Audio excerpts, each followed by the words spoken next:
Hi friends, ನಮಸ್ತೆ. ನಾನು Mallikarjun. Welcome to ಸ್ಪರ್ಧಾ ಕರ್ನಾಟಕ ಅಕಾಡೆಮಿ ಯೂಟ್ಯೂಬ್ ಚಾನಲ್. ಸ್ನೇಹಿತರೆ, ಸ್ಪರ್ಧಾ ಕರ್ನಾಟಕ ಅಕಾಡೆಮಿ ಯೂಟ್ಯೂಬ್ ಚಾನಲಲ್ಲಿ ಪ್ರತಿದಿನ ಸಂಜೆ 5 ಗಂಟೆಗೆ ಲ್ಯಾಂಡ್ ಸರ್ವೇರ್ ಪರೀಕ್ಷೆಗೆ ಸಂಬಂಧಪಟ್ಟಂಥ ಕ್ಲಾಸಸ್ನ ಅಪ್ಲೋಡ್ ಮಾಡ್ತಾ ಇರ್ತೀವಿ. ಸೊ ದಯವಿಟ್ಟು ಯಾರು ಮಿಸ್ ಮಾಡ್ದಂಗೆ ಸ್ಪರ್ಧಾ ಕರ್ನಾಟಕ ಅಕಾಡೆಮಿಗೆ ಯಾರು ಸಬ್ಸ್ಕ್ರೈಬ್ ಆಗಿ ಪಕ್ಕದಲ್ಲಿ ಬರೋ ಬೆಲ್ ಐಕನ್ ಪ್ರೆಸ್ ಮಾಡಿ ನೋಟಿಫೈ ಆಗಿರಿ.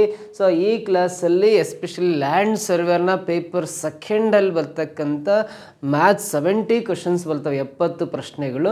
ಆ 70 ಪ್ರಶ್ನೆಗಳಿಗೆ ನೀವು ಕರೆಕ್ಟಾಗಿ ನಿಮ್ಮ ಸಕ್ಸಸ್ ರೇಟ್ ಜಾಸ್ತಿ ಆಗಬೇಕು ಅಂದರೆ ಮಿಸ್ ಮಾಡ್ದೇ ಸ್ಪರ್ಧಾ ಕರ್ನಾಟಕ ಅಕಾಡೆಮಿ ಯೂಟ್ಯೂಬ್ ಚಾನಲನ್ನು ಫಾಲೋ ಮಾಡ್ತಾ ಬನ್ನಿ.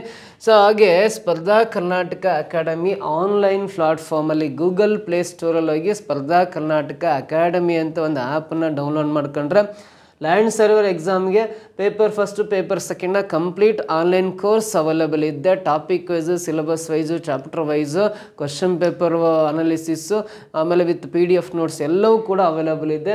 ಹಾಗೆ ಪೇಪರ್ ಸೆಕೆಂಡ್ ಬೇಕಂದ್ರೆ ಕೂಡ ಅದು ಕೂಡ ಅವೈಲೇಬಲ್ ಇರುತ್ತೆ.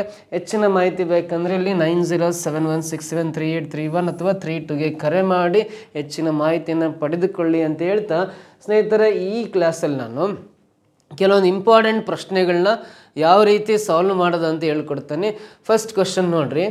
Marks obtained by Sunita to her pre board examination are as follows. ಸುನೀತಳು ಪೂರ್ವ ಸಿದ್ಧತಾ ಪರೀಕ್ಷೆಯಲ್ಲಿ ಗಳಿಸಿದ ಅಂಕಗಳನ್ನು ಕೆಳಗೆ ಕೊಡಲಾಗಿದೆ ಅಂತೆ. If a pie chart is constructed for the above data, then what will be the angle sectors representing marks obtained by Sunita in mathematics. ಈ ಮೇಲಿನ ದತ್ತಾಂಶಕ್ಕೆ ಪೈ ನಕ್ಷೆಯನ್ನು ರಚಿಸಿದಾಗ ಹಾಗಾದರೆ ಸುನೀತಾಳು ಗಣಿತದಲ್ಲಿ ಗಳಿಸಿದ ಅಂಕಗಳ ತ್ರಿಜ್ಯಾಂತರ ಖಂಡದ ಕೋನವೆಷ್ಟು ಅಂತ. ಸೊ ಇದು ಸ್ಟ್ಯಾಟಿಸ್ಟಿಕ್ಸ್ ಅಂತ ಬರುತ್ತಲ್ಲ, ಸ್ಟ್ಯಾಟ್ಸ್ ಅಂತ ಕರಿತೀವಲ್ಲ, ಅದಕ್ಕೆ ಸಂಬಂಧಪಟ್ಟಂಥ ಪ್ರಶ್ನೆಯಲ್ಲಿ ನೋಡ್ರಿ. ಸುನೀತಲ್ಲಿ 1, 2, 3, 4, 5 ಸಬ್ಜೆಕ್ಟಲ್ಲಿ ಗಳಿಸಿದ ಅಂಕಗಳನ್ನು ಕೊಡ್ತಾ ಹೋಗಿದ್ದಾರೆ. ಇಂಗ್ಲೀಷಲ್ಲಿ 72 ಮಾರ್ಕ್ಸು, ಹಿಂದಿಯಲ್ಲಿ 84 ಮಾರ್ಕ್ಸು, ಮ್ಯಾಥಮೆಟಿಕ್ಸಲ್ಲಿ 96 ಮಾರ್ಕ್ಸು, ಸೈನ್ಸಲ್ಲಿ 80 ಮಾರ್ಕ್ಸು, ಸೋಷಿಯಲ್ ಸೈನ್ಸಲ್ಲಿ 68 ಮಾರ್ಕ್ಸು. ಈ 5 ಸಬ್ಜೆಕ್ಟಲ್ಲಿ ಗಳಿಸಿದ ಅಂಕಗಳಿಗೆ ನಾವೇನಂದರೆ ಪೈ ಚಾರ್ಟನ್ನು ಡ್ರಾ ಮಾಡಿದರೆ, ಪೈ ಚಾರ್ಟ್ ಅಂದರೆ ತ್ರಿಜ್ಯಾಂತರ ಖಂಡಲೇಖ ಅಂತ ಕನ್ನಡದ ಕರಿತೀವಿ. ಈ ಪೈ ಚಾರ್ಟನ್ನು ಡ್ರಾ ಮಾಡಿದಾಗ ಮ್ಯಾಥಮೆಟಿಕ್ಸಲ್ಲಿ ಎಷ್ಟು ಬರುತ್ತೆ ಅಂದರೆ 96 ಮಾರ್ಕ್ಸ್ ಇದಾವಲ್ಲ, ಈ 96 ಮಾರ್ಕ್ಸ್ ಏನಿದಾವಲ್ಲ ಇದಕ್ಕೆ ತ್ರಿಜ್ಯಾಂತರ ಖಂಡದ ಕೋನ ಎಷ್ಟು ಅಂದರೆ ಎಷ್ಟು ಡಿಗ್ರಿ ಆ್ಯಂಗಲ್ ಬರುತ್ತೆ. ಈ 96 ಮಾರ್ಕ್ಸ್ ತಗೊಂಡಿದಲ್ಲ ಗಣಿತದಲ್ಲಿ, ಎಲ್ಲ ಸಬ್ಜೆಕ್ಟ್ ಮಾರ್ಕ್ಸನ್ನು ನಾವು ಈ ರೀತಿ ಪೈ ಚಾರ್ಟಲ್ಲಿ ರೆಪ್ರೆಸೆಂಟ್ ಮಾಡಿದಾಗ 1, 2, 3, 4 ಈ ಥರ ಪೈ ಚಾರ್ಟಲ್ಲಿ ರೆಪ್ರೆಸೆಂಟ್ ಮಾಡಿದಾಗ ಈ ಗಣಿತದಲ್ಲಿ ಪಡೆದ ಅಂಕಗಳ ತ್ರಿಜ್ಯಾಂತರ ಕೋನ ಎಷ್ಟು ಅಂತ ಕಂಡುಹಿಡಿಬೇಕಂದ್ರೆ ಈ ರೀತಿ ಪೈ ಚಾರ್ಟನ್ನು ಡ್ರಾ ಮಾಡಿದರೆ ನಾವು ಕನ್ಸ್ಟ್ರಕ್ಟ್ ಮಾಡಿದಾಗ ಗಣಿತದಲ್ಲಿ ಪಡೆದ ಅಂಕಗಳ ತ್ರಿಜ್ಯಾಂತರ ಕೋನ ಆಂಗಲ್ ಆಫ್ ಸೆಕ್ಟರ್ ಎಷ್ಟು ಅಂತ ಫೈಂಡ್ ಔಟ್ ಮಾಡ್ರಿ ಅಂತ ಪ್ರಶ್ನೆ ಕೇಳಿದ್ದಾನೆ. ಸೊ ಇದನ್ನು ಸುಲಭವಾಗಿ ಇದನ್ನೇ ನೀನು ಡ್ರಾ ಮಾಡ್ಕೊಂತ ಕೂಡ ಅವಶ್ಯಕತೆ ಇಲ್ಲ. ಸುಲಭವಾಗಿ ಆನ್ಸರ್ ಮಾಡ್ಬೇಕಂದ್ರೆ ಫಸ್ಟ್ ಆಫ್ ಆಲ್ ಸುನೀತಾ ಎಲ್ಲ 5 ಸಬ್ಜೆಕ್ಟಿಂದ ಗಳಿಸಿರೋ ಅಂಕಗಳನ್ನು ಅಡಿಷನ್ ಮಾಡ್ತಾ ಬರಿ. 2 + 4 6, 6 12 + 8 ಅಂದರೆ 20, 0 ಕ್ಯಾರಿ 2, 8 + 8 16, 16 + 9 25, 25 + 8 33 + 7 ಅಂದರೆ 40 ಆಗುತ್ತೆ. ಟೋಟಲಿ ಅವಳು ಎಲ್ಲ 5 ಸಬ್ಜೆಕ್ಟಿಂದ ಸೇರಿ 400 ಮಾರ್ಕ್ಸ್ ಪಡ್ಕೊಂಡಿದ್ದಾಳೆ. ಸೊ ಈ 400 ಮಾರ್ಕ್ಸಲ್ಲಿ ಮ್ಯಾಥ್ಸಲ್ಲಿ 96 ಮಾರ್ಕ್ಸ್ ಇದಾವೆ ನೋಡಿರಿ. 400 ಮಾರ್ಕ್ಸ್ ಟೋಟಲ್. 400 ಮಾರ್ಕ್ಸ್ಗೆ ನಾವು ಪೈ ಚಾರ್ಟ್ ಡ್ರಾ ಮಾಡಿದರೆ 400ರಲ್ಲಿ 96 ಮಾರ್ಕ್ಸ್ ಗಣಿತದಲ್ಲಿ ಬಂದಿದ್ದಾವೆ ಅಂದರೆ, ಸೊ ತ್ರಿಜ್ಯಾಂತರ ಖಂಡದ ಕೋನ ಕ್ಯಾಲ್ಕುಲೇಟ್ ಮಾಡ್ಬೇಕಂದ್ರೆ ಇಂಟು 360 ಹಾಕೋಬೇಕು. ಯಾಕಂದರೆ ಯಾವಾಗಲೂ ಈ ಪೈ ಚಾರ್ಟಲ್ಲಿ ಡಿಗ್ರೀಸಲ್ಲಿ ಬರೆದಾಗ 360 ಡಿಗ್ರಿಗೆ ಸಮ ಆಗುತ್ತೆ. ಅದು ಡಿಗ್ರೀಸಿಗೆ ಕನ್ವರ್ಟ್ ಆಗ್ಬೇಕಂದ್ರೆ ಇಂಟು 360 ಹಾಕ್ಕೊಂಡು ಸಿಂಪ್ಲಿಫೈ ಮಾಡಿದ್ರೆ ಡಿಗ್ರೀಸಿಗೆ ಕನ್ವರ್ಟ್ ಆಗುತ್ತೆ. ಸೊ ಇಲ್ಲಿ ಯಾವಾದರೂ ಕ್ಯಾನ್ಸಲ್ ಆಗೋವಿದ್ರೆ ಕ್ಯಾನ್ಸಲ್ ಮಾಡಿ, 0 0 ಕ್ಯಾನ್ಸಲ್. ಓಕೆನಾ? ಆಮೇಲೆ 4 9 36, 4 10 40 ಕ್ಯಾನ್ಸಲ್ ಆಗುತ್ತೆ. ಆಮೇಲೆ 2 5 10, 2 4 8, 2 8 16 ಕ್ಯಾನ್ಸಲ್ ಆಗುತ್ತೆ. 48 × 9 ಮಲ್ಟಿಪ್ಲೈ ಮಾಡಿರಿ. 9 8 72 ಕ್ಯಾರಿ 7, 9 4 36 + 7 43 ಆಗುತ್ತೆ. 432 ಡಿವೈಡ್ ಬೈ 5, 5 8 40, ಇನ್ನು 3 ಉಳಿಯುತ್ತೆ. 5 6 30, 2 ಉಳಿಯುತ್ತೆ. Point gate 0 ಇಳಿಸ್ಕೊಳ್ರಿ. 5 4 20 ಕ್ಯಾನ್ಸಲ್ ಆಗಿ 86.5 86.4 ಡಿಗ್ರಿ ಆಗುತ್ತೆ, 86.4 ಡಿಗ್ರಿ ಬರುತ್ತೆ. ಸೊ ಇದನ್ನ ಆಂಗಲ್ ಆಫ್ ಸೆಕ್ಟರ್ ತ್ರಿಜ್ಯಾಂತರ ಖಂಡದ ಕೋನ 86.4 ಡಿಗ್ರಿ ಬರುತ್ತೆ. ಆಪ್ಷನ್ ಥರ್ಡ್ ಒನ್ ಇದೆಯಲ್ಲ, ದಿಸ್ ಇಸ್ ದ ಆನ್ಸರ್ ಅಂತ ಹೇಳ್ಬೋದು. ಕ್ಲಿಯರ್ ಆಗಿ ಕ್ವಶನ್ಗೆ ಆನ್ಸರ್ ಮಾಡಿದ್ದು. ನೆಕ್ಸ್ಟ್ ಕ್ವಶನ್ ಬರೋಣ, ಟ್ರೈ ಮಾಡ್ರಿ. ಮುಂದಿನ ಪ್ರಶ್ನೆ, the volume of a right circular cylinder of length 1.2 meters is 4620 centimeter cube. What is the curved surface area of the cylinder in centimeter square ಅಂತ ಇದೆ. ಸೊ ನೋಡ್ರಿ, ಒಂದು ನೇರವಾದ ಸಿಲಿಂಡರ್ ಅಂತ ಕೊಟ್ಟಿದ್ದಾನೆ, ರೈಟ್ ಸರ್ಕ್ಯುಲರ್ ಸಿಲಿಂಡರ್ ಅಂತ ಕೊಟ್ಟಿರ್ತಾನೆ. ಇದರ ಉದ್ದ 1.2 ಮೀಟರ್ ಇದ್ದು ಅಂತ ಇದೆ.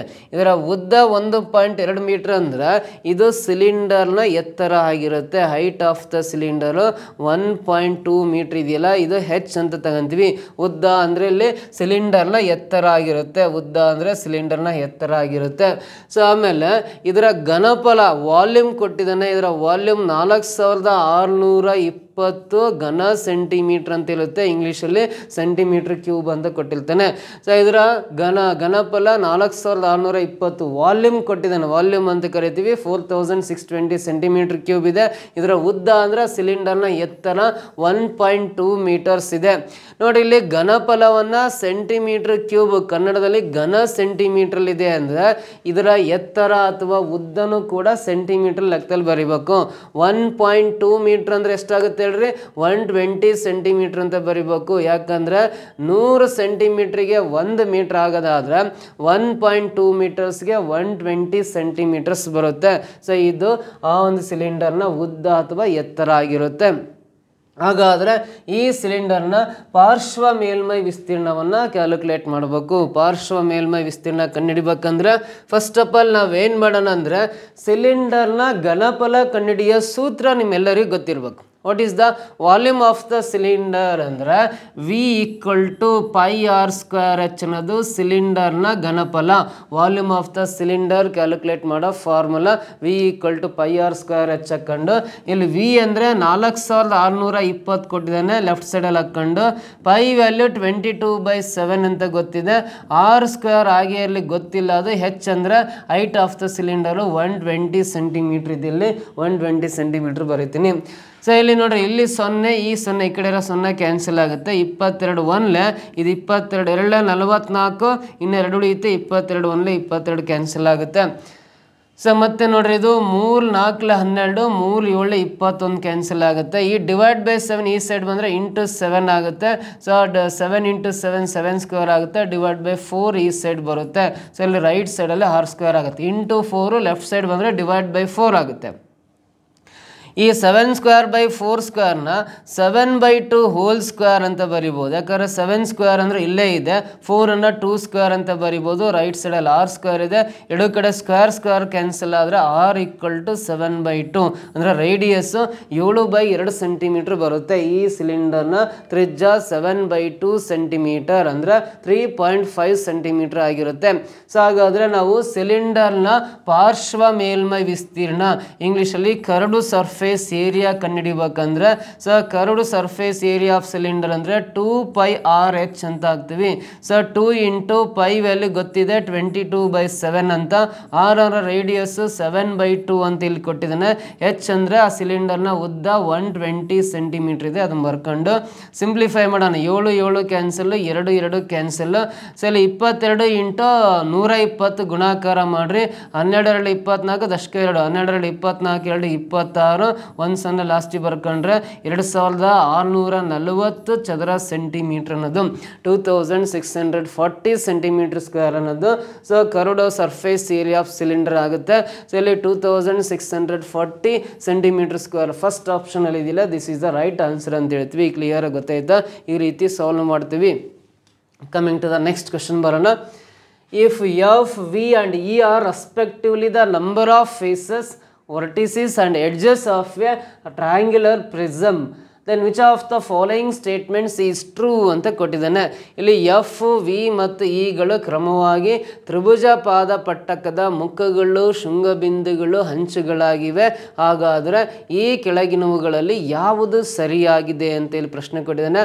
ಫಸ್ಟ್ ಆಫ್ ಆಲ್ ಇಲ್ಲಿ ತ್ರಿಭುಜ ಪಾದ ಪಟ್ಟಕ, ಟ್ರಯಾಂಗ್ಯುಲರ್ ಬೇಸ್ ಪ್ರಿಸಮ್ ಯಾವ ರೀತಿ ಇರುತ್ತೆ, ಅದರ ಇಮೇಜ್ ನೆನಪಾಗಬೇಕು, ಅದರ ಡಯಾಗ್ರಾಮ್ ನೆನಪಾಗಬೇಕು, ಈ ರೀತಿ ಇರುತ್ತೆ. ಇದನ್ನು ನಾವು ತ್ರಿಭುಜ ಪಾದ ಪಟ್ಟಕ ಅಂತ ಕರಿತೀವಿ. ತ್ರಿಭುಜ ಪಾದ ಪಟ್ಟಕ, ಟ್ರಯಾಂಗ್ಯುಲರ್ ಬೇಸ್ಡ್ ಪ್ರಿಸಮ್ ಅಂತ ಕರಿತೀವಿ. ಈ ತ್ರಿಭುಜ ಪಾದ ಪಟ್ಟಕದಲ್ಲಿ ಎಷ್ಟು ಮುಖಗಳಿದ್ದಾವೆ, ಎಷ್ಟು ಅದು ಶೃಂಗ ಬಿಂದುಗಳು ವರ್ಟಿಸಿಸ್ ಇದ್ದಾವೆ, ಆಮೇಲೆ ಎಡ್ಜಸ್ ಅಂಚುಗಳು ಎಷ್ಟಿದ್ದಾವೆ ಅಂತ ಬರ್ಕೊಂಡು ಇಲ್ಲಿ 4 ಆಪ್ಷನ್ಸಲ್ಲಿ ಯಾವ ಕಂಡೀಷನ್ ಸರಿಯಾಗಿರುತ್ತೆ ಅಂತ ಚೆಕ್ ಮಾಡ್ಕೋಬೇಕು. ಫಸ್ಟು ಎಫ್ ಅಂದರೆ ನಂಬರ್ ಆಫ್ ಫೇಸಸ್ ಅಂತ ಕರಿತೀವಿ. ಎಫ್ ಅಂದರೆ ಇದರ ಮುಖಗಳ ಸಂಖ್ಯೆ. ಸೊ ಇಲ್ಲಿ ಮುಖಗಳ ಸಂಖ್ಯೆ ಅಂದರೆ ನೋಡ್ರಿ, ಇಲ್ಲಿ ಮೇಲ್ಗಡೆ ಇದೆಯಲ್ಲ ಇದು ಒಂದು ಮುಖ, ಇದರ ಕೆಳಗಡೆ ಒಂದು ಬಾಟಮ್ ಫೇಸ್ ಇರುತ್ತೆ, 2 ಆಯಿತು. ಸೊ ಈ ಸೈಡ್ ಒಂದು ಮುಖ ಇದೆ, 3 ಆಯಿತು. ಈ ಕಡೆ ಒಂದು ಫೇಸ್ ಇದೆ ನೋಡ್ರಿ, 4 ಆಯಿತು. ಇದರ ಬ್ಯಾಕ್ ಸೈಡ್ ಒಂದು ಫೇಸಸ್ ಇರುತ್ತೆ. ಟೋಟಲಿ ಇದರಲ್ಲಿರ್ತಕ್ಕಂಥ ಮುಖಗಳ ಸಂಖ್ಯೆ, ನಂಬರ್ ಆಫ್ ಫೇಸಸ್ ಅಂದರೆ 5 ಮುಖಗಳಿದ್ದಾವೆ, 5 ಬರೀತಾ ಇದೀನಿ. ನೆಕ್ಸ್ಟ್ ವಿ ಅಂದರೆ ವರ್ಟಿಸಿಸ್ ಅಂತ ಕರಿತೀವಿ, ಶೃಂಗ ಬಿಂದುಗಳು ಅಂತ ಕರಿತೀವಿ. ಇಲ್ಲೊಂದಿದೆ, ಸೊ ಇಲ್ಲೊಂದು ಶೃಂಗ ಬಿಂದು, ಇದೊಂದು ಶೃಂಗ ಬಿಂದು, 3 ಕೆಳಗಡೆ ಇದೇ ಥರ 3 ಇರ್ತಾವೆ. ನಮಗೆ ಇಲ್ಲಿ 1 ಮಾತ್ರ ವಿಸಿಬಲ್ ಇದೆ, ಇನ್ನು 2 ಬ್ಯಾಕ್ ಸೈಡ್ ಇರ್ತಾವೆ, ಈ ಮೂಲೆಯಲ್ಲೊಂದು, ಈ ಮೂಲೆಯಲ್ಲೊಂದು. ಟೋಟಲಿ ಶೃಂಗ ಬಿಂದುಗಳು ವರ್ಟಿಸಿಸ್ ಅಂದರೆ 6 ಶೃಂಗ ಬಿಂದುಗಳಿರ್ತವೆ. ಮೇಲ್ 3 ಇರ್ತವೆ, ಕೆಳಗಡೆ 3 ಇರ್ತವೆ. ಅಂದರೆ ನಂಬರ್ ಆಫ್ ವರ್ಟಿಸಿಸ್ ಅಂದರೆ ಇದರಲ್ಲಿ 6 ವರ್ಟಿಸಿಸ್ ಅಂತ ಬರೀತೀವಿ, 6 ಶೃಂಗ ಬಿಂದುಗಳಿದ್ದಾವೆ ಇದರಲ್ಲಿ. ಸೊ ನೆಕ್ಸ್ಟ್ ಇ ಅಂದರೆ ಎಡ್ಜಸ್ ಅಂತ ಕರಿತೀವಿ. ಎಡ್ಜಸ್ ಅಥವಾ ಸೈಡ್ಸ್ ಅಂತ ಕರಿತೀವಿ, ಅಂಚುಗಳು, ಬಾಹುಗಳು ಅಥವಾ ಲೈನ್ಸ್ ಅಂತ ಕರಿತೀವಲ್ಲ. ನೋಡ್ರಿ, ಇಲ್ಲಿ 1 2 3 ಲೈನ್ಸ್ ಇದ್ದಾವೆ. ಇದು ಒಂದು 4, ಇಲ್ಲಿ ಕಾಣಿಸ್ತಕ್ಕಂಥದ್ದು 5 ಲೈನು, ಇದು ಒಂದು 6 ಲೈನು. ಇಲ್ಲಿ ಮೇಲೆ ಆ ಥರ 3 ಇದಾವಲ್ಲ, ಕೆಳಗಡೆನ ಆ ಥರ 3 ಇರ್ತಾವೆ, 6 7 8, ಹಿಂದ್ಗಡೆ 1 ಇರುತ್ತೆ. ಟೋಟಲಿ 9 ಲೈನ್ಸ್ ಇರ್ತಾವೆ. ಮೇಲ್ 3, ಕೆಳಗಡೆ 3, 6, ಇದೊಂದು 7 8 9, 9 ಎಡ್ಜಸ್ ಇರ್ತವೆ, 9 ಬರಿತಾ ಇದೀನಿ. ಎಫ್ ಅಂದರೆ ಮುಖಗಳ ಸಂಖ್ಯೆ 5, ವಿ ಅಂದರೆ ವರ್ಟಿಸಿಸ್ 6, ಇ ಅಂದರೆ ಎಡ್ಜಸ್ 9 ಇದಾವೆ, 9 ಬರಿತೀನಿ. ಸೊ ಹಾಗಾದರೆ ಇಲ್ಲಿ ಕೊಟ್ಟರೆ ಆಪ್ಷನ್ಸ್ ಏನಿದಾವಲ್ಲ, ಇದರಲ್ಲಿ ಯಾವ್ದು ಸರಿ ಅಂತ ಕೇಳಿದಾನೆ. ಇವಾಗ ಮೊದಲನೇ ಆಪ್ಷನ್ ಚೆಕ್ ಮಾಡೋಣ. 4F ಇದೆಯಲ್ಲ, ಎಫ್ ಅಂದರೆ 5, 5 ಇಂಟು ಇಲ್ಲಿ 4 ಅಂದರೆ 20 ಆಗುತ್ತೆ, ಪ್ಲಸ್ ನೆಕ್ಸ್ಟ್ ಬರೆಯೋಣ. 2V, 2 ಇಂಟು ವಿ ಅಂದರೆ 6, 2 6 12 ಆಗುತ್ತೆ, ಮೈನಸ್ ಬರೆಯೋಣ. 3E, 3 ಇಂಟು ಇ ಅಂದರೆ 9, 3 9 27 ಬರುತ್ತೆ. ಇನ್ನು ಸಿಂಪ್ಲಿಫೈ ಮಾಡೋಣ. 32 ಮೈನಸ್ 27, 32 ಮೈನಸ್ 27 ಅಂದರೆ 5 ಬರುತ್ತೆ. ಬಟ್ ಇಲ್ಲಿರೋದು ಲೆಫ್ಟ್ ಸೈಡಲ್ಲಿ 6 ಇದೆ ಅಂದರೆ ಇದು ರಾಂಗ್ ಅಂತ ಹೇಳ್ತೀವಿ, ರಾಂಗ್ ಬರುತ್ತೆ ಅದು first option. Coming to the second option ಬರೋಣ. ಇಲ್ಲಿ 2F ಇದೆ, 2 ಇಂಟು ಎಫ್ ಅಂದರೆ 5 10 ಬರುತ್ತೆ, ಪ್ಲಸ್ 3V ಬರುತ್ತೆ, 3 ಇಂಟು 6 3 6 18 ಬರುತ್ತೆ, ಮೈನಸ್ 2E ಬರುತ್ತೆ, 2 ಇಂಟು ಇ ಅಂದರೆ 9, 2 9 18 ಬರುತ್ತೆ. ರೈಟ್ ಸೈಡಲ್ಲಿ ನೋಡ್ರಿ, ಸಿಂಪ್ಲಿಫೈ ಮಾಡೋಣ. ಪ್ಲಸ್ 18 ಮೈನಸ್ 18 ಕ್ಯಾನ್ಸಲ್, ರೈಟ್ ಸೈಡಲ್ಲಿ 10 ಇದೆಯಲ್ಲ, ಸೊ ಈ 10 ಅನ್ನೋದು 2ನೇ ಆಪ್ಷನಲ್ಲಿದೆ. This is the right answer ಅಂತ ಹೇಳ್ತೀವಿ. ಹಾಗಾದ್ರೆ 2ನೇ ಆಪ್ಷನ್ನೇ ಸರಿಯಾಗಿದೆ. ಮತ್ತು ಇನ್ನೇ ನೀವು 3 4ನೇದೇನು ಚೆಕ್ ಮಾಡೋಕೆ ಹೋಗ್ಬಿಟ್ರೆ, ಚೆಕ್ ಮಾಡ್ರಿ ಬೇಕಾದ್ರೆ ಆನ್ಸರ್ ಬೇರೆ ನಂಬರ್ ಬರುತ್ತೆ. Second option is the right answer ಅಂತ ಕರಿತೀವಿ. ಓಕೆನಾ? ನೆಕ್ಸ್ಟ್ ಕ್ವಶನ್ ಟ್ರೈ ಮಾಡ್ರಿ. ಮುಂದಿನ ಪ್ರಶ್ನೆ. P is a point on a line AB and PQ is a ray such that angle QPA equal to 7x and angle QPB equal to 5x, then the value of 8x minus 10 degree is ಅಂತ ಇದೆ. P you AB ರೇಖೆಯ ಮೇಲಿನ ಬಿಂದುವಾಗಿದೆ ಮತ್ತು P Q ಒಂದು ಕಿರಣವಾಗಿದ್ದು Q P A equal to 7x ಮತ್ತು Q P B equal to 5x ಆದಾಗ 8x ಮೈನಸ್ 10 ಡಿಗ್ರಿಯ ಬೆಲೆ ಎಷ್ಟು ಅಂದರೆ, ಇಲ್ಲಿ ಪಿ ಯು ಎ ಬಿ ರೇಖೆಯ ಮೇಲಿನ ಬಿಂದುವಾಗಿದೆ ಅಂದರೆ ನಾನು ಒಂದು ಎ ಬಿ ರೇಖೆ ಡ್ರಾ ಮಾಡ್ತಾ ಇದ್ದೀನಿ. ಈ ರೇಖೆ ಹೆಸರು ಎ ಬಿ ಅಂತ ಬರಿತಾ ಇದ್ದೀನಿ. ಸೊ ಪಿ ಅನ್ನೋದು ಎ ಬಿ ರೇಖೆಯ ಮೇಲಿನ ಬಿಂದು. ನೋಡ್ರಿ, ಪಿ ಅನ್ನೋದು ಎ ಬಿ ರೇಖೆಯ ಮೇಲಿನ ಬಿಂದು. P is A point on line A B ಅಂತ ಕೊಟ್ಟಿದ್ದಲ್ಲ, ಪಿ ಬಿಂದು ಗುರುತು ಮಾಡ್ಕೊಂಡು ಪಿ ಕ್ಯೂ ಒಂದು ಕಿರಣವಾಗಿದ್ದು ಅಂತ ಇದೆ ಅಂದರೆ, ಸೊ ಪಿ ಕ್ಯೂ ಅಂದರೆ ಇಲ್ಲಿ ಕ್ಯೂ ಬರಿತಾ ಇದೀನಿ, ಪಿ ಕ್ಯೂ ಅನ್ನೋದು ಒಂದು ಕಿರಣ ಆಗಿದೆ ಅಂತ ಬರಿತೀನಿ. ಆಂಗಲ್ ಕ್ಯೂ ಪಿ ಎ ಇದೆಯಲ್ಲ, ಇದು ಎಷ್ಟಿದೆ ಅಂದರೆ 7x ಅಂತ ಹೇಳಿದರೆ 7x ಬರೀತೀನಿ ಕ್ಯೂ ಪಿ ಎ. ಮತ್ತು Q P B equal to 5x ಹೇಳಿದ್ದಾನೆ, Q P B equal to 5x, ಇಲ್ಲಿ 5x ಬರೀತಾ ಇದೀನಿ. ಆದಾಗ 8x ಮೈನಸ್ 10 ಡಿಗ್ರಿಯ ಬೆಲೆ ಎಷ್ಟು ಅಂತ ಕ್ವಶನ್ ಕೇಳಿದ್ದಾನೆ. 8x ಮೈನಸ್ 10 ಡಿಗ್ರಿಯ ಬೆಲೆ ಎಷ್ಟು ಬರುತ್ತೆ ಅಂತ ಕ್ಯಾಲ್ಕುಲೇಟ್ ಮಾಡ್ಕೋಬೇಕು. ಸೊ ಹಾಗಾದ್ರೆ ಫಸ್ಟ್ ಆಫ್ ಆಲ್ ನೋಡ್ರಿ, ಎ ಬಿ ಅನ್ನೋದು ಒಂದು ಸರಳ ರೇಖೆ. ಈ ಸರಳ ರೇಖೆಯ ಮೇಲೆ ಒಂದು ಕಿರಣ ನಿಂತಾಗ ಎರಡು ಕೋನಗಳು ಉಂಟಾಗಿದೆ. ಇಲ್ಲಿ ನೋಡ್ರಿ, ಲೆಫ್ಟ್ ಸೈಡಲ್ಲಿ ಒಂದು, ರೈಟ್ ಸೈಡಲ್ಲಿ ಒಂದು ಸರಳ ರೇಖೆಯ ಮೇಲೆ ಒಂದು ಕಿರಣ ನಿಂತಾಗ ಉಂಟಾದ ಕೋನಗಳ ಮೊತ್ತ 180 ಡಿಗ್ರಿ ಇರಬೇಕು. ಅಂದರೆ ಈ ಕೋನದ ಅಳತೆ, ಇಲ್ಲಿ ರೈಟ್ ಸೈಡಲ್ಲಿರೋ ಕೋನದ ಅಳತೆ, ಎರಡನ್ನೂ ಅಡಿಷನ್ ಮಾಡಿದಾಗ ಟೋಟಲಿ 120 ಡಿಗ್ರಿ ಇರಬೇಕು. ಈ 7x 5x ಆ್ಯಡ್ ಮಾಡಿರಿ 12x ಆಗುತ್ತೆ. ಎರಡೂ ಕೋನಗಳ ಮೊತ್ತ 7x + 5x ಕೂಡಿದಾಗ 12x ಬರುತ್ತೆ. ಎರಡೂ ಕೋನಗಳ ಮೊತ್ತ 180 ಡಿಗ್ರಿಗೆ ಸಮ ಈಕ್ವಲ್ ಟು 180 ಬರಿತೀನಿ. ಸೊ ಇದು 12 1 12 6 ಉಳಿಯುತ್ತೆ, 12 5 60 ಕ್ಯಾನ್ಸಲ್ ಆಗಿ x ಈಕ್ವಲ್ ಟು 15 ಡಿಗ್ರಿ ಬರುತ್ತೆ. x ಈಕ್ವಲ್ ಟು 15 ಬಂತು. ಇಲ್ಲಿ ಕೇಳಿರೋದು 8x - 10 ಅದರ ಬೆಲೆ ಎಷ್ಟು ಅಂತ ಕ್ಯಾಲ್ಕುಲೇಟ್ ಮಾಡ್ಕೋಬೇಕು. 8x - 10 ಬೆಲೆ ಎಷ್ಟು ಅಂತ ಕಂಡುಹಿಡಿಬೇಕಂದ್ರೆ 8 × x ಅಂದರೆ 15 - 10 ಬರೀತೀನಿ. 15 8 ಎಷ್ಟು ಬರುತ್ತೆ? 120 ಬರುತ್ತೆ. -10 120ರಲ್ಲಿ 10 ಮೈನಸ್ ಮಾಡಿರಿ 110 ಡಿಗ್ರಿ ಬರುತ್ತೆ. 110 ಡಿಗ್ರಿ ಬರುತ್ತೆ. ಆಪ್ಷನ್ ಸೆಕೆಂಡ್ ಒನ್ನಲ್ಲಿದೆ. ದಿಸ್ ಈಸ್ ದ ಆನ್ಸರ್ ಅಂತ ಹೇಳ್ತೀವಿ. 110 ಡಿಗ್ರಿ ಆಗಿರುತ್ತೆ. ಕ್ಲಿಯರಾ? ನೆಕ್ಸ್ಟ್ ಕ್ವಶನ್ ಬರೋಣ. S is a point on a side PQ of a triangle PQR such that RS equal to PS equal to QS. If QPR equal to 15 degree, then the value of 2 into angle PQR minus PRQ is ಅಂತ ನೋಡ್ರಿ. PQR ತ್ರಿಭುಜದಲ್ಲಿ S ಬಿಂದುವು PQ ಬಾವಿನ ಮೇಲಿನ ಬಿಂದುವಾಗಿದ್ದು RS equal to PS equal to QS ಆಗಿದೆ. ಒಂದು ವೇಳೆ QPR equal to 15 degree ಆದರೆ 2 × PQR - PRQ the ಬೆಲೆ ಎಷ್ಟು ಅಂತ ಕ್ವಶನ್ ಕೇಳಿದ್ದೀನಲ್ಲ. ಸೊ ಇಲ್ಲಿ ಒಂದು ತ್ರಿಭುಜ ಅಂತ ಹೇಳಿದ್ದೇನೆಂದರೆ ನಾನು ಒಂದು ರಫ್ ಆಗಿ ಒಂದು ಟ್ರಯಾಂಗಲ್ ಬರಿತಾ ಇದ್ದೀನಿ. PQR ತ್ರಿಭುಜದಲ್ಲಿ ಎಸ್ ಬಿಂದುವು PQ ಮೇಲಿನ, ಸೊ ಇದು PQR, ಎಸ್ ಬಿಂದುವು P, ಇದು Q, ಇದು R ಅಂತ ಬರೀತೀನಿ. ಇದು PQR ಅನ್ನೋದು ಒಂದು ತ್ರಿಭುಜ. ನೋಡ್ರಿ, ಒಂದು ತ್ರಿಭುಜ ಯಾವುದಂದ್ರೆ PQR. ಎಸ್ ಬಿಂದುವು PQ ಬಾಹುವಿನ ಮೇಲಿನ ಬಿಂದುವಾಗಿದ್ದು ಅಂದರೆ ಇಲ್ಲಿ ಎಸ್ ಅನ್ನೋದನ್ನ PQ ಮೇಲಿನ ಬಿಂದು ಅಂತ ಗುರುತು ಮಾಡ್ತೀನಿ. ನೋಡಿ, ಇದು PQ ಸೈಡ್, ಇದರ ಮೇಲಿನ ಬಿಂದು S. RS equal to PS. R ಇಂದ ಎಸ್ಗೆ ಎಷ್ಟು ಡಿಸ್ಟೆನ್ಸ್ ಇರುತ್ತಲ್ಲ, P ಇಂದ ಎಸ್ಗೂ ಅಷ್ಟೇ ಡಿಸ್ಟೆನ್ಸ್ ಇರುತ್ತೆ, Q ಇಂದ ಎಸ್ಗೂ ಅಷ್ಟೇ ಡಿಸ್ಟೆನ್ಸ್ ಇರುತ್ತೆ. ನೋಡಿ, R ಇಂದ ಎಸ್ಗೆ ಎಷ್ಟು ಅಳತೆ ಇರುತ್ತೋ P ಇಂದ ಎಸ್ಗೂ ಅಷ್ಟೇ ಅಳತೆ ಇರುತ್ತೆ, Q ಇಂದ ಎಸ್ಗೂ ಅಷ್ಟೇ ಅಳತೆ ಇರುತ್ತೆ. ಈ ಮೂರು ಅಳತೆಗಳು ಸೇಮ್ ಇರ್ತವೆ. ಯಾವ ಮೂರು ಅಳತೆಗಳಂದರೆ SP ಅಥವಾ PS ನ ಅಳತೆ, QS ನ ಅಳತೆ, ಆಮೇಲೆ RS ನ ಅಳತೆ. ಈ ಮೂರು ಅಳತೆಗಳು ಸಮವಾಗಿದೆ ಅಂತ. ಹಾಗಾದ್ರೆ ಆಂಗಲ್ QPR ಇದೆಯಲ್ಲ, ಈ QPRನ ಕೋನ 15 ಡಿಗ್ರಿ ಆದಾಗ, QPRನ ಕೋನ 15 ಡಿಗ್ರಿ ಆದಾಗ 2 × PQR ಅಂತಿದೆ. ನೋಡ್ರಿ, 2 × PQR - PRQ ನ ಬೆಲೆ ಎಷ್ಟು ಅಂತ ಕ್ಯಾಲ್ಕುಲೇಟ್ ಮಾಡಬೇಕು. ಸೊ ಎಷ್ಟು ಬರುತ್ತೆ ಬೆಲೆ ಅಂತ ಕಂಡುಹಿಡಿರಿ. ಸೊ ಇವಾಗ ನೋಡ್ರಿ, ನಾನು ಏನು ಮಾಡ್ತಾ ಇದ್ದೀನಿ ಅಂದ್ರೆ, ಇದು 15 ಡಿಗ್ರಿ ಇದೆ. ಈ PS ನ ಅಳತೆ ಮತ್ತು SR ನ ಅಳತೆ ಸೇಮ್ ಇದ್ದಾಗ ಟ್ರಯಾಂಗಲ್ PSR ಅಷ್ಟೇ. ನೋಡ್ರಿ, ತ್ರಿಭುಜ PSR ತ್ರಿಭುಜದಲ್ಲಿ ಈ ಎರಡೂ ಬಾಹುಗಳ ಅಳತೆ ಸೇಮ್ ಇದ್ದಾಗ ಇವುಗಳಿಗೆ ಅಭಿಮುಖ ಕೋನಗಳು ಸಮವಾಗಿರ್ತವೆ. When two sides of a triangle are equal, then their opposite angles are also equal ಅಂತ ಹೇಳ್ತೀನಿ. ತ್ರಿಭುಜದ ಎರಡು ಬಾಹುಗಳು ಸಮವಾಗಿದ್ದಾಗ ಅವುಗಳ ಅಭಿಮುಖ ಕೋನಗಳು ಸಮ ಅಂತ ನಾವೆಲ್ಲ ಸ್ಕೂಲ್ ಡೇಸಲ್ಲಿ ಓದಿದ್ದೀವಿ. ಹಾಗಾದರೆ PS ಬಾಹುಗೆ ಅಭಿಮುಖ ಕೋನ R ಇದಿಷ್ಟು, ಆಮೇಲೆ SR ಬಾಹುಗೆ ಅಭಿಮುಖ ಕೋನ ಇದು P ಇದಿಷ್ಟು. ಹಾಗಾದರೆ ಎರಡೂ ಕೋನಗಳ ಅಳತೆ ಸಮಾಗಿರಬೇಕು. ಎರಡೂ ಸಮವಾಗಿರೋ ಬಾಹುಗಳ ಅಭಿಮುಖ ಕೋನಗಳು PSಗೆ ಆಪೋಸಿಟ್ ಆ್ಯಂಗಲ್ R, ಆಮೇಲೆ RSಗೆ ಆಪೋಸಿಟ್ ಆ್ಯಂಗಲ್ P ಕೋನ ಎಷ್ಟಿರುತ್ತೋ R ಕೋನ ಅಷ್ಟೇ ಇರಬೇಕು. ಇದು 15 ಡಿಗ್ರಿ ಬರೀತಾ ಇದ್ದೀನಿ, 15 ಡಿಗ್ರಿ. ಸೊ ಹಾಗಾದ್ರೆ ಇದು 15 ಡಿಗ್ರಿ, ಇದು 15 ಡಿಗ್ರಿ ಆದಮೇಲೆ ಈ ಎಸ್ ಕೋನದ ಅಳತೆ ಬರಿಬೇಕು. ಯಾಕಂದ್ರೆ ಇದು ಒಂದು ತ್ರಿಭುಜ ಆದಮೇಲೆ ಈ ಮೂರು ಕೋನಗಳ ಮೊತ್ತ 180 ಇರಬೇಕು. ಸೊ 180 ಡಿಗ್ರಿಯಲ್ಲಿ ಇವೆರಡೂ ಕೋನಗಳ ಮೊತ್ತ 30 ಡಿಗ್ರಿ ಮೈನಸ್ ಮಾಡಿದಾಗ ಈ ಎಸ್ ಕೋನದ ಅಳತೆ 150 ಡಿಗ್ರಿ ಇರುತ್ತೆ. 150 ಡಿಗ್ರಿ ಇರುತ್ತೆ. 150 165 180 ಡಿಗ್ರಿ ಸರಿ ಆಗುತ್ತೆ. ಸೊ ಇಲ್ಲಿ ಎಸ್ ಕೋನದ ಅಳತೆ 150 ಡಿಗ್ರಿ ಇದೆ ಅಂದರೆ ಈ ಭಾಗದ ಎಸ್ ಕೋನದ ಅಳತೆ 30 ಡಿಗ್ರಿ ಇರುತ್ತೆ. ಯಾಕಂದರೆ ಇದು ಸರಳ ರೇಖೆ ಅಂದಮೇಲೆ ಇವೆರಡೂ ಕೋನಗಳ ಮೊತ್ತ 180 ಡಿಗ್ರಿಗೆ ಸಮವಾಗಿರಬೇಕು.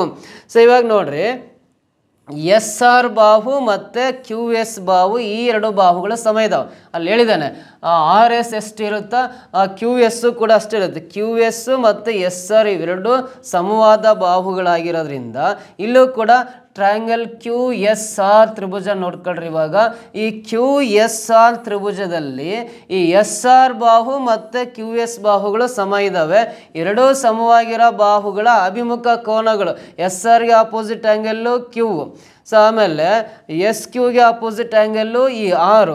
ಸೊ ಈ ಕೋನ ಅಳತೆಯಲ್ಲಿ ಸಮ ಇರಬೇಕು. ಇದು 30 ಡಿಗ್ರಿ ಇದೆ ಅಂದರೆ ಇವೆರಡು ಸೇರಿ 150 ಡಿಗ್ರಿ ಇರಬೇಕು. ಅವಾಗ ಇದನ್ನೇ 75 ಡಿಗ್ರಿ, ಇದನ್ನೇ 75 ಡಿಗ್ರಿ ಬರ್ಕೊಂಡ್ರೆ 75 150 ಪ್ಲಸ್ 30 ಅಂದರೆ 180 ಡಿಗ್ರಿ ಆದರೆ ಇದು ತ್ರಿಭುಜದ 3 ಕೋನಗಳ ಮೊತ್ತ ಆಗುತ್ತೆ. ಸೊ ಇವಾಗ ಎಲ್ಲ ಕೋನಗಳ ಅಳತೆ ಸಿಕ್ತಲ್ಲ. ಇವಾಗ ಕ್ಯಾಲ್ಕುಲೇಟ್ ಮಾಡ್ರಿ. ಇಲ್ಲಿ ಏನು ಕಂಡುಹಿಡಿಯೋಕೆ ಕೇಳಿದಾನೆ ಅಂದ್ರೆ 2 ಇಂಟು ಪಿ ಕ್ಯೂ ಆರ್, 2 ಆಗೇ ಬರೆಯೋಣ. ಪಿ ಕ್ಯೂ ಆರ್ ಕೋನದ ಅಳತೆ ನೋಡ್ರಿ. ಇಲ್ಲಿ ಪಿ ಇದೆ, ಇಲ್ಲಿ ಕ್ಯೂ ಇದೆ, ಇಲ್ಲಿ ಆರ್ ಇದೆ, ಮಧ್ಯದಲ್ಲಿ ಕ್ಯೂ ಇದೆ ಅಂದರೆ ಈ ಕ್ಯೂ ಕೋನದ ಅಳತೆ 75 ಇದೆಯಲ್ಲ, 75 ಬರಿತೀನಿ ಮೈನಸ್ ಪಿ ಆರ್ ಕ್ಯೂ ಅಂತಿದೆ.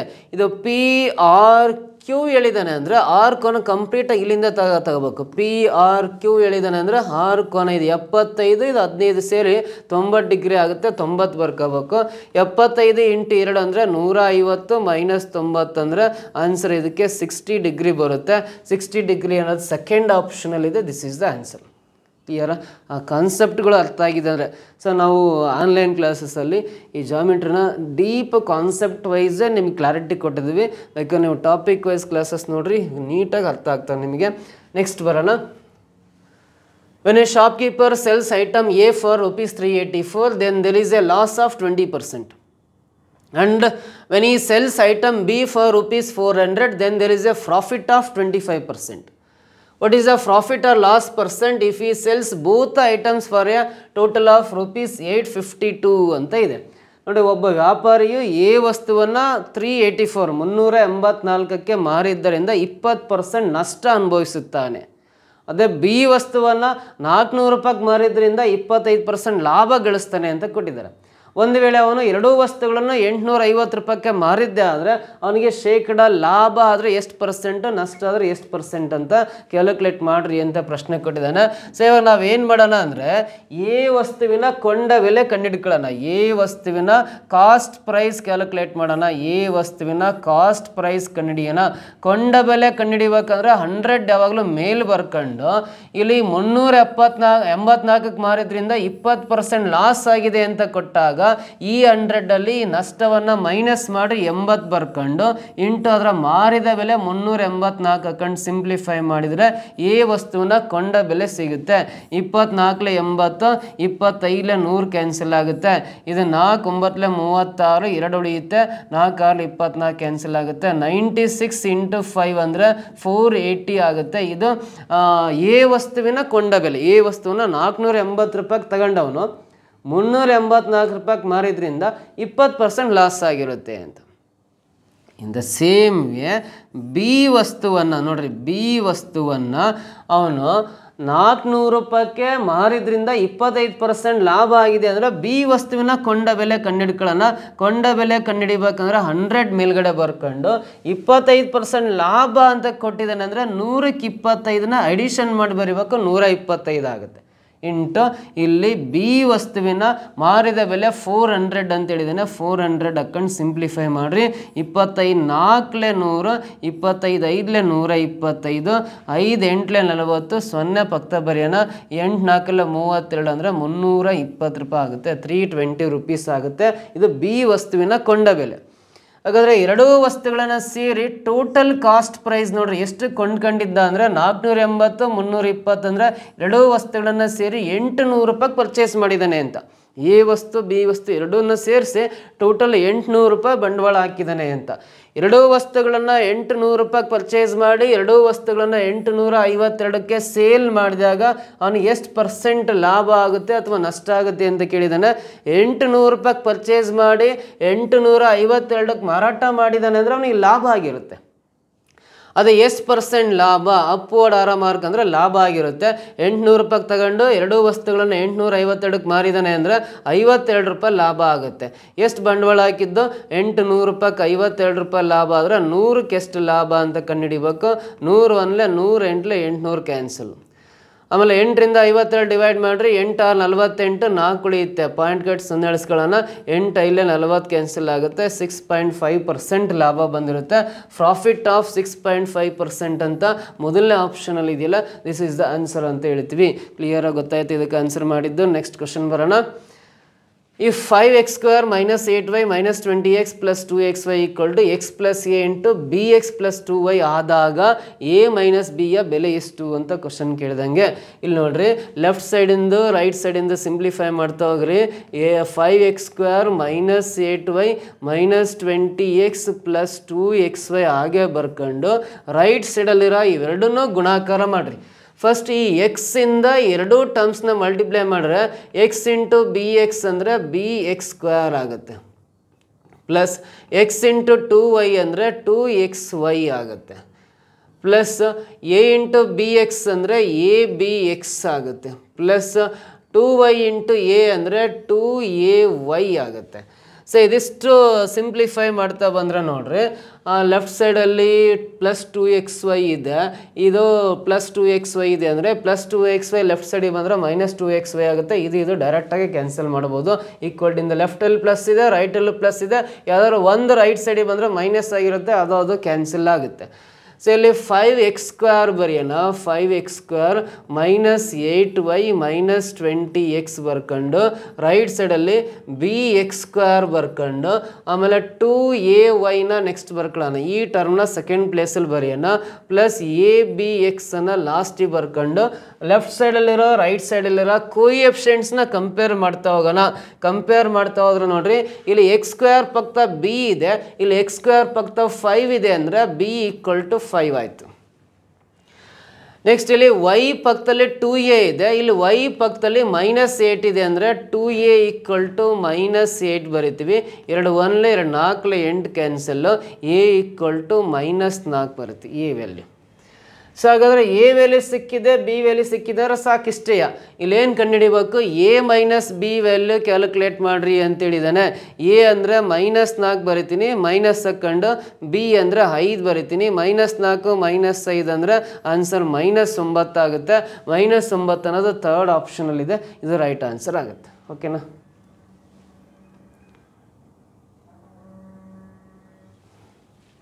ನೆಕ್ಸ್ಟ್ ಬರೋಣ.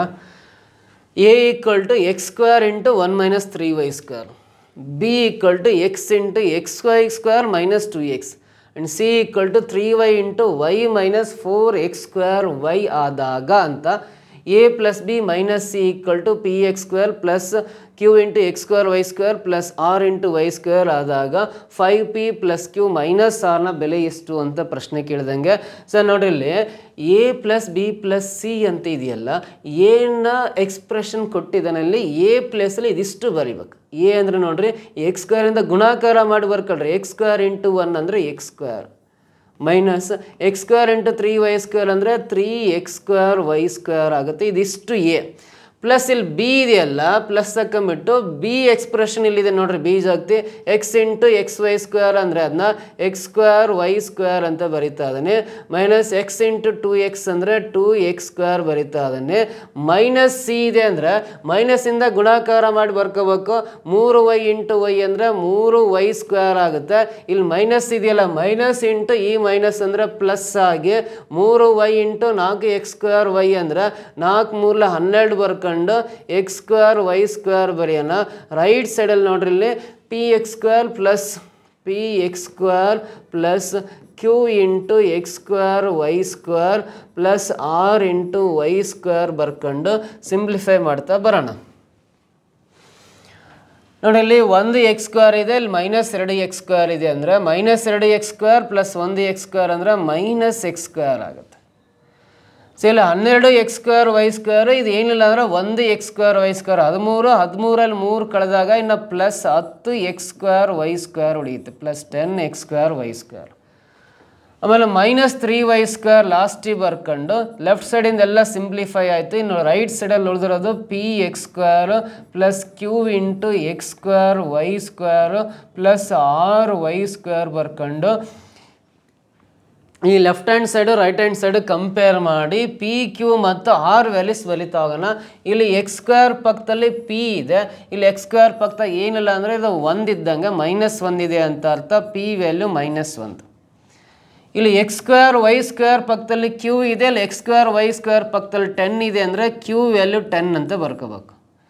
ಇಲ್ಲಿ y² ಪಕ್ಕದಲ್ಲಿ 6 ಇದೆ, ಇಲ್ಲಿ y² ಪಕ್ಕದಲ್ಲಿ -3 ಇದೆ ಅಂದರೆ r ವ್ಯಾಲ್ಯೂ -3 ಬರುತ್ತೆ. -3 ಬರ್ಕೊಂಡು ಇಲ್ಲಿ ಫೈಂಡ್ ಔಟ್ ಮಾಡೋಕೆ ಕೇಳಿರೋದು therefore 5p plus q minus ಆರ್ನ ಬೆಲೆ ಕಂಡುಹಿಡಿದಾನೆ ಅಂದರೆ 5 ಇಂಟು p ವ್ಯಾಲ್ಯೂ -1 ಇದೆ, ಪ್ಲಸ್ q ಅಂದರೆ 10 ಇದೆ 10 ಬರಿತೀನಿ, -r ಅಂದರೆ -3 ಇದೆ -3 ಬರಿತೀನಿ. 5 ಇಂಟು -1 ಅಂದರೆ -5 plus 10 minus into minus plus 3 ಆಗುತ್ತೆ. 10 ಪ್ಲಸ್ 3 13, 13 ಮೈನಸ್ 5 ಅಂದರೆ 8 ಆನ್ಸರ್ ಬರುತ್ತೆ. 8 ಅಂತ ಇಲ್ಲಿ 4th ಆಪ್ಷನಲ್ಲಿದೆ. ದಿಸ್ ಇಸ್ ದ ಆನ್ಸರ್ ಅಂತ ಹೇಳ್ಬೋದು. ಈ ರೀತಿ ಇದನ್ನು ಕ್ಯಾಲ್ಕುಲೇಟ್ ಮಾಡ್ಕೊತೀವಿ. ಓಕೆನಾ, ನೆಕ್ಸ್ಟ್ ಕ್ವಶನ್ ಬರೋಣ. ಮುಂದಿನ ಪ್ರಶ್ನೆ, the solution of the equation. ಇಲ್ಲೊಂದು ಇಕ್ವೇಷನ್ ಕೊಟ್ಟಿದ್ದಾನೆ. ಈ ಸಮೀಕರಣದ ಪರಿಹಾರವು ಈ ಕೆಳಗಿನ ಯಾವ ಸಮೀಕರಣದ ಪರಿಹಾರವಾಗಿರುತ್ತದೆ ಅಂತ.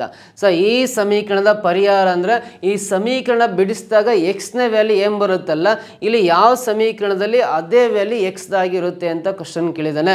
ಸೊ ಹಾಗಾದ್ರೆ ನಾವೇನು ಮಾಡೋಣ ಅಂದರೆ ಇಲ್ಲಿ ನ್ಯೂಮರೇಟ್ರಲ್ಲಿ x+1 ಇದೆಯಲ್ಲ, x+1 ಮೈನಸ್ಸಿಂದ ಗುಣಾಕಾರ ಮಾಡಿದ್ರೆ -2x -4 ಆಗುತ್ತೆ. ಡಿವೈಡ್ ಬೈ ಕೆಳಗಡೆ 3 - 2x ಇದೆ.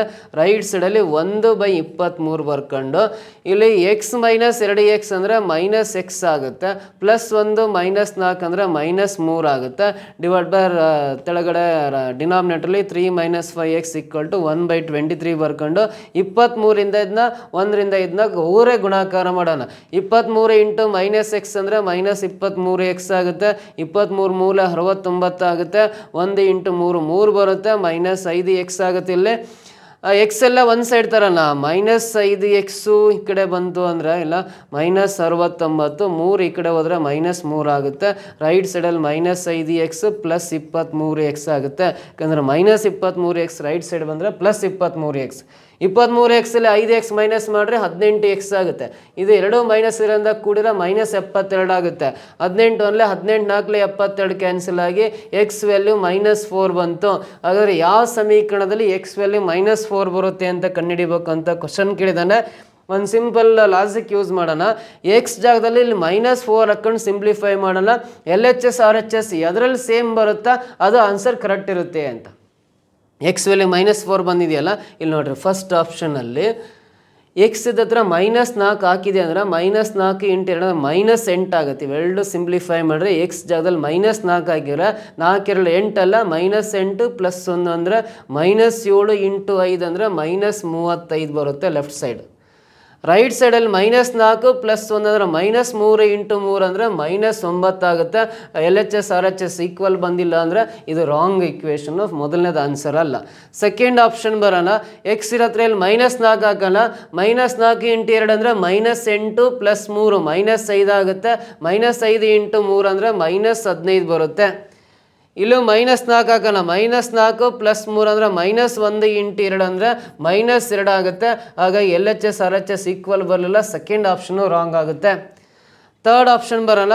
-4 ಇಂಟು 2 -8 ಪ್ಲಸ್ 3 ಅಂದರೆ -5 ಇಂಟು 3 ಅಂದರೆ -15 ಆಗುತ್ತೆ ಲೆಫ್ಟ್ ಸೈಡಲ್ಲಿ. ರೈಟ್ ಸೈಡಲ್ಲಿ ನೋಡೋಣ.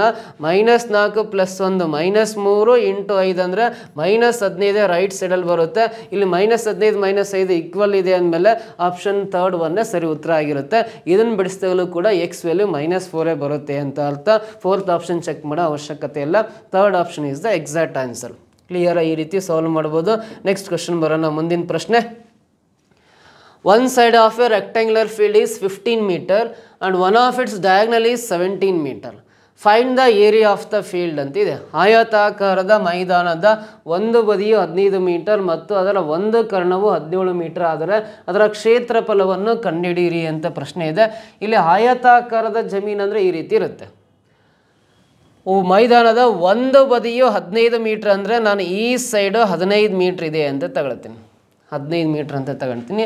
ಅದರ ಕರ್ಣವು ಡಯಾಗ್ನಲ್ ಅಂತ ಹೇಳಿದ್ದಾನೆ. ಕರ್ಣ ಅಂದರೆ ಅದರ ಡಯಾಗ್ನಲ್ ಈ ರೀತಿ ಡ್ರಾ ಮಾಡ್ತಾ ಇದ್ದಾನೆ. ಇದು ಡಯಾಗ್ನಲ್ ಅಂತ ಕರಿತೀವಿ. ಡಯಾಗ್ನಲ್ ಆಫ್ ಎ ರೆಕ್ಟ್ಯಾಂಗಲ್ ಆಗುತ್ತೆ.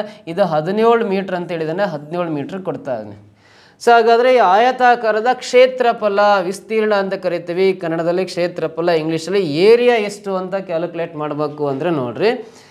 ಸೊ ಇದು ಎ, ಇದು ಬಿ, ಇದು ಸಿ ಅಂತ ತಗೊಳ್ತೀನಲ್ಲ. ಎ ಬಿ ಸಿ ಅನ್ನೋದು ಲಂಬಕೋನ ತ್ರಿಭುಜ ಆಗುತ್ತೆ. ಲಂಬಕೋನ ತ್ರಿಭುಜ ಆಗೋದ್ರಿಂದ ಪೈಥಾಗೋರಸ್ನ ತ್ರಿವಳಿಗಳು ನೆನಪಿರ್ಬೇಕು.